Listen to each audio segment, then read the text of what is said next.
ঠিক আছে, এরকম অনেক সময় দুইটা সিস্টেম মডিউল থাকতে পারে। এই যে একটা সিস্টেম মডিউল নিচে আর একটা উপরে, দেখা যাচ্ছে এই যে একটা উপরে আর একটা নিচে।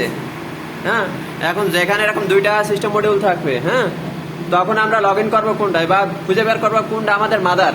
কেমনে বুঝবো যে এখানে এখানেও লগ ইন পোর্ট আছে, বুঝছে, এলএমপি পোর্ট আছে। হ্যাঁ, এলএমপি পোর্ট আছে ওইখানে, আবার নিচে ওই যে আমি লগ ইন করেছি ওইখানেও এলএমপি পোর্ট আছে। এখন আমরা কোনটায় লগ ইন করবো, এটাই আমরা কিভাবে বুঝবো? এটা বোঝার জন্য আমাদের সব থেকে সহজ যে জিনিসটা, যেটা দিয়ে আমরা সহজে বুঝবো যে এটা আমার মেইন মাদার সিস্টেম মডিউল বা এফএসএমএফ, এটা খুঁজে বের করার জন্য এইখানে দেখতে হবে।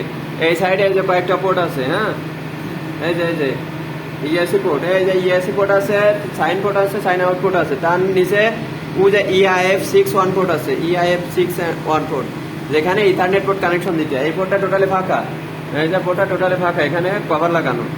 আর আমার নিচে সিস্টেম মডিউলে দুইটা পোর্টই বুক আছে। এই যে এই সাইডে এলএমপি পোর্ট, তার সাইডে ইএসসি পোর্ট, যেখানে এই দুইটা পোর্ট কানেকশন দেওয়া থাকবে। আমরা নির্দ্বিধায় চোখ বুঝে সেখানে সেটারে হচ্ছে প্রথম সিস্টেম মডিউল বা এফএসএমএফ ধরতে পারবো, ধরে লগ ইন করতে পারবো। এ হচ্ছে আমার একদম সহজ সিস্টেম, যে নোকিয়া বিটিএস এর প্রথম সিস্টেম মডিউল খুঁজে বের করা। এই যে ভিডিওটা হচ্ছে আমি করতেছি, ভিডিওটা এই অবস্থায় ছিলানো অবস্থায় ফেসবুকে আপলোড করা থাকবে। ফেসবুকে না থাকুক, ইউটিউবে অবশ্যই থাকবে। ইউটিউবে গেলে এই ভিডিওটা পেয়ে যাবো, ঠিক আছে?